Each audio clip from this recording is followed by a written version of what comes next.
আসসালামু আলাইকুম রহমতুল্লাহি ওবরকাতুহ। সম্মানিত দর্শক, আমাদের দেশে অটো পাস শব্দটি বহুল পরিচিত, ব্যবহৃত এবং যারা পরীক্ষা দিতে যায় তাদের কাছে খুবই জনপ্রিয়। আমরা মোরালে যারা পড়াশোনা করেছি কম আর বেশি, আমাদের কাছে পরীক্ষা একটি আতঙ্কের বিষয়। সারা বছর পড়াশোনা করার পরেও পরীক্ষার হলে গিয়ে যা পড়েছি সেই অনুযায়ী প্রশ্নপত্র আসবে কিনা এটি নিয়ে আমাদের নিশ্চয়তা ছিল 10 ভাগ, আর 90 ভাগ ছিল অনিশ্চয়তা। সারা বই মুখস্থ করার পরেও আমরা স্বস্তি পেতাম না। দ্বিতীয় যে সমস্যাটা ছিল, পরীক্ষা কেন্দ্র করে আমাদের যে আতঙ্ক এত বেশি ছিল।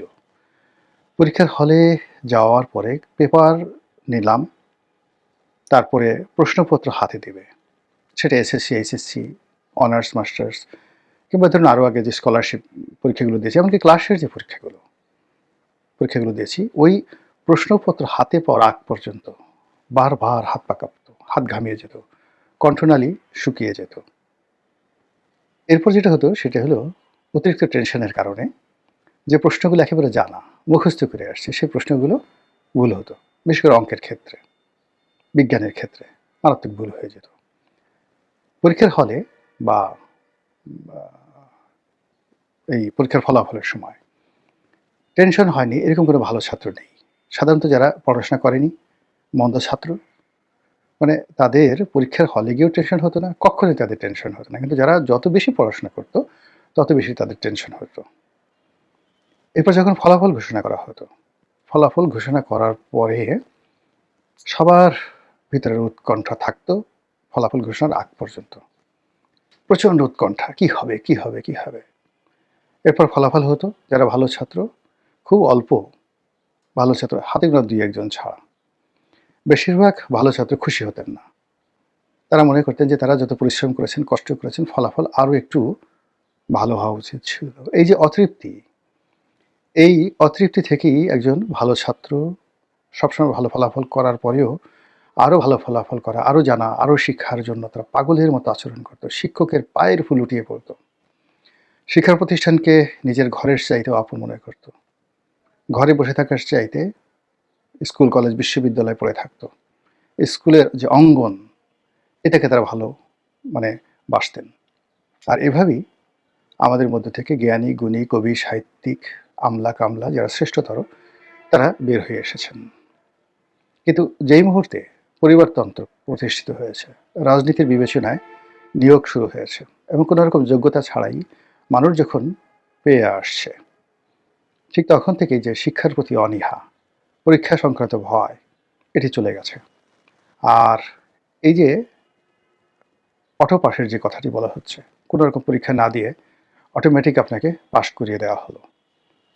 এই অটো পাস শিক্ষা থেকে শুরু করে অন্য বিভিন্ন সেক্টরে যে নির্বিচারে রীতিমতো বলাৎকার করেছে মেধার, মানসিকতার, যোগ্যতার, সভ্যতার, কৃষ্টি, কালচার এবং মানবিকতার, সেই বলাৎকার যখন রাজনীতির অঙ্গনে এসেছে, সঙ্গে সঙ্গে পুরো দেশ জাতি অন্ধকারের অতলান্তে তলিয়ে পড়েছে।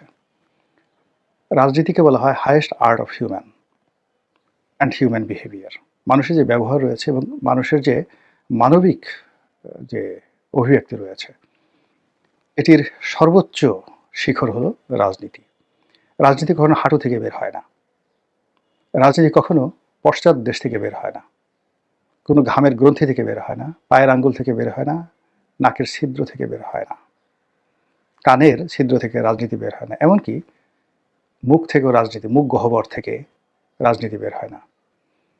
রাজনীতি বের হয় দুটো জায়গা থেকে, মস্তিষ্ক থেকে এবং হৃদয় থেকে। আমি অনেক সময় জ্ঞানের কথা বলার চেষ্টা করি, আপনারা হয়তো অনেকে রাগ হন। আপনারা সবাই জানেন যে মানুষের মস্তিষ্কে যেমন একটা মেমোরি রয়েছে, মানুষের হৃদয়েও একটা মেমোরি রয়েছে এবং এই দুটোর একটা ইন্টারকানেক্টিভিটি রয়েছে। মস্তিষ্কের মেমোরিটা অনেক বড়, মাস্টার হার্ড ডিস্ক, আর হৃদয়ের যে মেমোরি সেটি ছোট। কিন্তু পৃথিবীর মানে কোনো হার্ড ডিস্কের সঙ্গে আপনি তুলনা করতে পারবেন না। সারা পৃথিবীর সমস্ত কম্পিউটার এক করলেও মানুষের হৃদয়ের মধ্যে যে মেমোরি রয়েছে, এটা যে কত ট্রিলিয়ন জিবি, এটা কেউ কল্পনা করতে পারবে না। তো হৃদয়ের যদি এই অবস্থায়, মস্তিষ্কের অবস্থা কী? তো তো সেই হৃদয় মস্তিষ্ক এই দুটো যে মেমোরি, সেই মেমোরির চাইতে মারাত্মক মেমোরি হলো আপনার শরীর, ইওর বডি। মস্তিষ্কের এবং হৃদয়ের যে মেমোরিটা, ওটা মানুষ মরে যাওয়ার সঙ্গে সঙ্গে শেষ হয়ে যায়। কিন্তু আপনার শরীরের যে মেমোরি, শরীরের যে স্মৃতিশক্তি, সেই স্মৃতিশক্তি কিয়ামত পর্যন্ত শেষ হবে না। আপনি যদি কখনো মরে যান, 1,00,000 বছর পরেও আপনার যদি একটা ডিএনএ পাওয়া যায়, আপনার শরীরে কে কবে আঘাত দিয়েছিল, তারপর আপনি কবে কেঁদেছিলেন, কী বেদনা, আপনার বংশগতি কী ইত্যাদি, কার প্রতি আপনার রাগ ছিল, সব আপনার শরীর থেকে বের করা যাবে। দ্বিতীয়ত, আপনি চান বা না চান, আপনার সঙ্গে যাদের রক্তের সম্পর্ক রয়েছে, ব্লাড কানেক্টেড, আপনার সন্তান সন্ততি, অটোমেটিকভাবে আপনার শরীরের যে মেমোরিগুলো ওই পরবর্তী প্রজন্মে চলে যাবে। কি অদ্ভুত সেই human body, mind and brain, এই তিনটির সর্বোচ্চ যে অধিক্ষেত্র সেটা হলো রাজনীতি। সেই রাজনীতিতে যখন অটো পাস চলে আসে, বিনা ভোট চলে আসে, তারপর সেই রাতের ভোট চলে আসে, আমির নির্বাচন চলে আসে, তো এটা করে কি, যারা মন্দ লোক যারা আছে তাদের শরীরে মনে এটাকে এমনভাবে মেমোরাইজড হয়ে যায়, পরবর্তীতে মানে যারাই নেতৃত্বে থাকেন, ইলেকশনের ব্যাপার আসে, রাজনীতির ব্যাপার আসে, তখন তারা সেই অটো পাসের চিন্তা সবার আগে করেন। এখন রাজনীতি হচ্ছে, ইলেকশন সামনে, ত্রয়োদশ জাতীয় সংসদ নির্বাচন। এই যে এত লম্বা ভূমিকা টানলাম এই কারণে যে আমাদের যে শরীর, মন এবং মস্তিষ্ক যে মেমোরিগুলো, সেই মেমোরিতে একটা ফ্রি ফেয়ার ইলেকশনের যে মেমোরি খুব অল্প। আর ধোঁকাবাজি, ছলচাতুরি, টাউটারি, বাটপারি, বদমাইশি, এটা করে রাজনীতির পদ পদবী লাভ, রাজনীতির ক্ষমতায় অধিষ্ঠিত থাকা, রাষ্ট্র ক্ষমতা পরিচালনা করা এবং ইলেকশন করা, এটা যে পারঙ্গমতা বাঙালি জাতি দেখিয়েছে সেই 1954 থেকে আজ অবধি, একের পর এক। এর ফলে মন্দ জিনিসগুলো আমাদের শরীরে দানা বের হয়েছে। এটি একটা স্টাইল হয়ে গেছে, এটি একটা ট্রেডিশন হয়ে গেছে যে আমরা মন্দ কাজ করি।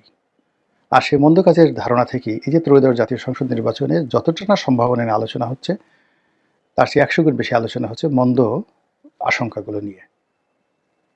যদি ইলেকশন না হয়, যদি গৃহপালিত বিরোধী দল হয়, যদি বিনা প্রতিদ্বন্দ্বিতা নির্বাচন হয়, আর যদি বিনা ভোটে নির্বাচন হয়, আর যদি একেবারে নির্বাচন না হয়ে যদি অটো পাস হয়ে যায়, কোনো প্রতিদ্বন্দ্বী থাকবে না, এই বিষয়গুলো নিয়েই কিন্তু আলোচনা বেশি হচ্ছে। আর যেখানে প্রতিদ্বন্দ্বিতাহীনতার যে লক্ষণগুলো দেখা যাচ্ছে, সেখানে লোকজন হই হই রই রই করে উঠছে। সৌভাগ্য যে এখনো পর্যন্ত বিনা প্রতিদ্বন্দ্বিতায় এখন পর্যন্ত একজনও সংসদ সদস্যের নির্বাচনের খবর আমরা শুনিনি। কিন্তু অনেক ক্ষেত্রে যেটা হচ্ছে, অনেক ক্ষেত্রে কি প্রায় হাতে গোনা অল্প কয়েকটি আসন ছাড়া প্রায় সব ক্ষেত্রে নির্বাচন হচ্ছে একতরফা। বিএনপির প্রার্থী একক শক্তিশালী, প্রতিপক্ষ খুবই দুর্বল। তো প্রতিপক্ষের সেই দুর্বলতার কারণে বিএনপির প্রার্থী চেষ্টা করে মাঠ জমাতে পারছেন না। তার কোনো কথা, তার কোনো কর্ম, তার কোনো কর্মকাণ্ড মানে জনগণের মধ্যে আবেগ সৃষ্টি করছে না। এর কারণ হলো এখানে যেটাকে বলা হয় ম্যাস খেলা, সত্যিকার অর্থে প্রতিযোগিতামূলক রাজনীতির যে খেলা, এটা অনুষ্ঠিত হচ্ছে না। ফলে যারা সংসদ সদস্য নির্বাচিত হতে যাচ্ছেন বা হবেন, অতীতে যেভাবে অনেকে অটো হয়ে গেছেন, বিশেষ করে 2014 সনে যেটা বিনা ভোটের নির্বাচন, বিনা প্রতিদ্বন্দ্বিতার নির্বাচন হলো, সেখানে সবাই 153 জনের মতো বিনা প্রতিদ্বন্দ্বিতায় নির্বাচিত হয়ে গেছেন। এদেরকে বলা হয় অটো পাস। এবারও মানে যারা একটু দুর্বল, কি দরকার এই ঝামেলা করার, এত টাকা পয়সা খরচ করার, এর চেয়ে অটো পাস যদি হয়ে গেল, 5 বছর ক্ষমতায় থাকলাম, এরপরে যা হবে তো দেখা যাবে। আওয়ামী লীগ ক্ষমতা ছিল 15 বছর, এর মধ্যে 10 বছরই তো তারা 2 নম্বরই করে থেকেছে। এখন পালিয়েছে, 10 হাতে টাকা রোজগার করেছে, বিদেশে পায়ের উপর পা তুলে খাচ্ছে, যাচ্ছে, ঘুরছে, বাংলাদেশের পরিবর্তে লন্ডনে, বাংলাদেশের পরিবর্তে কানাডাতে, বিভিন্ন দেশে তারা সেই একটার পর একটা রাজপ্রাসাদ কিনে, রোলস রয়েস গাড়ি কিনে ঘুরে বেড়াচ্ছে। অসুবিধা কি? লোকজন একটু গালাগালি করছে, তাতে কি আসে যায়? খাবার দাবার তো ভালো পাচ্ছে, জেলে তো থাকতে হচ্ছে না, বাংলাদেশের মশার কামড় খেতে হচ্ছে না। এই চিন্তাগুলো থেকে তারা সবসময় চিন্তা করে অটোপাসই বেটার। তো সেই অর্থে যদি মানে কাগজে কলমে অটোপাসের এখনো পর্যন্ত নজির তৈরি হয়নি, কিন্তু যারাই এখানে নির্বাচনের খেলায় বিজয়ী হবেন বলে ধরে নেওয়া হচ্ছে। তাদের কারোরই ঠিক ওরকম সেই আনন্দ থাকবে না যে আনন্দ আমাদের শৈশবে প্রতিযোগিতামূলক একটি পরীক্ষায় আমাদের অংশগ্রহণ করার ফলে হয়েছিল। আর সেই ফলাফলের জন্য আমরা কি পরিশ্রম করেছি, সেই পরিশ্রমের যে মানে ফল, এটা আমাদের কাছে বিশাল আনন্দের ছিল। আমি নিজে ইলেকশন করেছি ২০০১ থেকে একেবারে ২০০৮ পর্যন্ত, পুরো ৯টি বছর মাঠে ময়দানে দুটো নির্বাচনী এলাকা।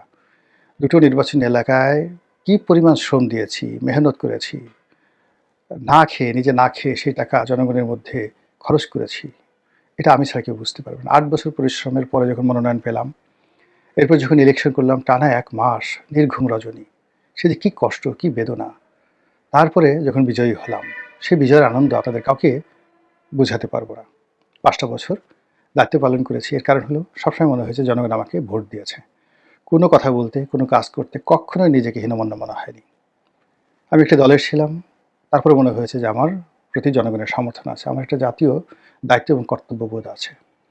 এটা পরিশ্রম থেকে আসে, মেহনত থেকে আসে, বিনিয়োগ থেকে আসে, মানুষের ভালোবাসা থেকে আসে। কিন্তু যদি আপনি অটো হয়ে যান, তখন আর এই জিনিসের প্রতি কোনো মমত্ববোধ থাকে না।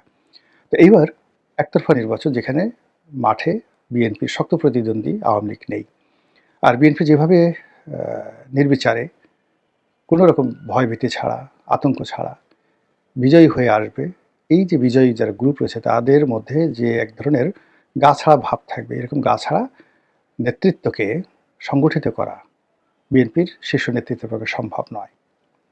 দ্বিতীয়ত যেটা হচ্ছে, যারা বিএনপি বলেন, জামাত বলেন, গত ১৫টি বছরে তারা যেভাবে নির্যাতিত হয়েছে, সেক্ষেত্রে রাতারাতি যদি বিএনপি বা জামাত দুটো রাজনৈতিক দলের যে কেউই তারা রাষ্ট্র ক্ষমতায় আসে, সেক্ষেত্রে একটি রাষ্ট্র ক্ষমতা দৃঢ়তার সাথে পরিচালনা করার জন্য যে জিদ দরকার, যে অহম দরকার, যে ভীষণ দরকার, যে মিশন দরকার, এটি এখন আসলে বাংলাদেশে নেই, কারোরই নেই। ডক্টর মোহাম্মদ ইউনূসের মতো কোয়ালিফাইড যারা লোকজন, আপনি তার আশেপাশে চেয়ে দেখেন তো, তার মন্ত্রিপরিষদে বা তার উপদেষ্টা মণ্ডলীতে যারা আছেন, they are the best man in the country till now, in terms of education, in terms of legacy and in terms of personality. বিএনপিতে বা জামাতে এই পর্যায়ের লোক একজনও নেই, নট এ সিঙ্গেল ওয়ান। তো উনি ব্যর্থ হলেন কেন? অথচ এর আগে ৩ মাসের জন্য এই ওনারাই, ওয়াহিদুদ্দিন মাহমুদ সাহেব ছিলেন, ডক্টর মোহাম্মদ ইউনূস নিজেই উপদেষ্টা ছিলেন, তো তারা সফল হয়েছিলেন কেন? এর কারণ হলো তখন তাদের ব্যাকবোন ছিল, তখন পুরো রাষ্ট্রের একটা ব্যাকবোন ছিল। এখন সেই ব্যাকবোনটা না থাকার কারণে দেখুন যে আগে যেখানে ৩ মাসের জন্য তারা যে সফলতা দেখিয়েছেন, এখন সেটা ২ বছরে তারা সেই জিনিসটা পাচ্ছেন না। কাজে তাদের সাথে যারা ইনফেরিয়ার ইন অল রেসপেক্ট, তারা কি করে ৫ বছর বসে এই দেশটাকে সুন্দরভাবে চালাবেন, এটি হয় না। ফলে এই যে অটো যে পাস, যে ধারা, অটো পাসের যে ধারা আমাদের শিক্ষাক্ষেত্রে শুরু হয়েছে, সেই অটো পাসের যে কুলক্ষণ আমাদের রাজনীতিতে শুরু হয়েছে ২০১৪ থেকে, সেটি ২০২৬ সনে অব্যাহত আছে। এর ফলে এদেরকে আপনি ঠিক সরাসরি অটো পাস বলতে পারবেন না, বিনা ভোট বলতে পারবেন না, রাতের ভোট বলতে পারবেন না, বিনা প্রতিদ্বন্দ্বিতা বলতে পারবেন না, আমিনামি বলতে পারবেন না, কিন্তু অদ্ভুত কিছু একটা আপনাকে বলতে হবে, অদ্ভুত কিছু একটা বলতে হবে। আর এই অদ্ভুতের সেই যে সংজ্ঞা, সেই সংজ্ঞার মধ্যে যিনি সেই সংজ্ঞায়িত সরকারের প্রধান হবেন, সরকার প্রধান হবেন, প্রধানমন্ত্রী হবেন, তাকেও আপনাকে সেই অদ্ভুত একটা প্রধানমন্ত্রী বলতে হবে। এবং তারা, সংসদ বা এই অদ্ভুত প্রধানমন্ত্রী আগামীতে কীভাবে দেশটা পরিচালনা করেন, একমাত্র আল্লাহ ছাড়া কেউ বলতে পারবেন না। আসসালামু আলাইকুম ওয়া রাহমাতুল্লাহি ওয়া বারাকাতুহু।